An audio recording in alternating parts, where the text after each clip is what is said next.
Global foreign direct investment shrank by 2%, but Africa surged by 75%. Investors poured billions into the continent, defying the trend that left most economies struggling. But to understand how Africa managed to buck the global slowdown and what this means for its future, we need to break down what really happened.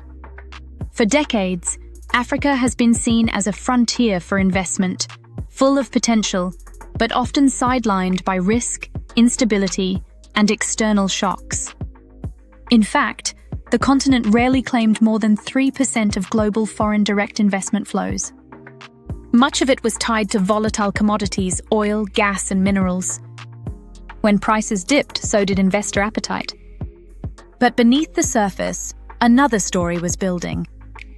Africa's demographic boom, its expanding digital economy, and an African Union more determined than ever to shape its own economic destiny.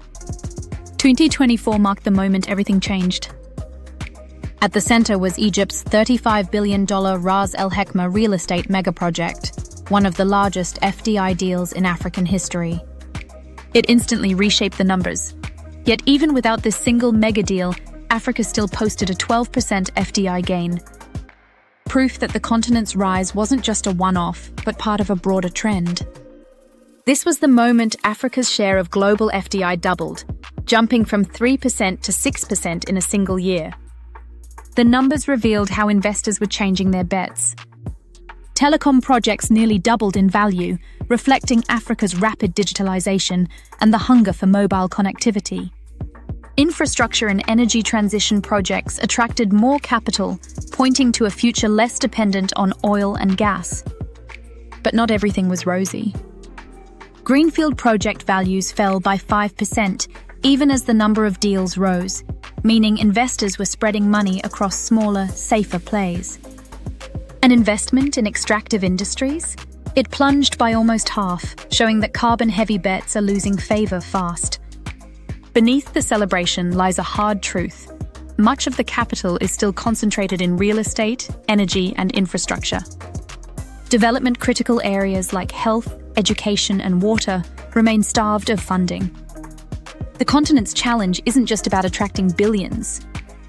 It's about directing those billions into the sectors that build inclusive, broad-based growth. Right now, Africa is enjoying unprecedented attention. From global investors eyeing high returns to governments pushing industrialization and energy transition projects, the continent is shaping up as one of the most dynamic investment frontiers on Earth. This is Africa at its most visible on the global financial stage. Its story is no longer about being left behind, but about how to channel momentum into lasting transformation. But the next chapter isn't guaranteed. The African Union is moving to launch AFCARE, the continent's first credit rating agency, while pushing for blended finance models to reduce risk for investors. UN Trade and Development stresses that stronger pipelines, smarter incentives, and harmonized rules will be critical to shifting flows from flashy megaprojects into sectors that transform lives. Africa has captured the world's attention. The real question is whether it can now convert record FDI into long-term sustainable impact. Follow at Spotlight in Africa for more stories on Africa's economic rise.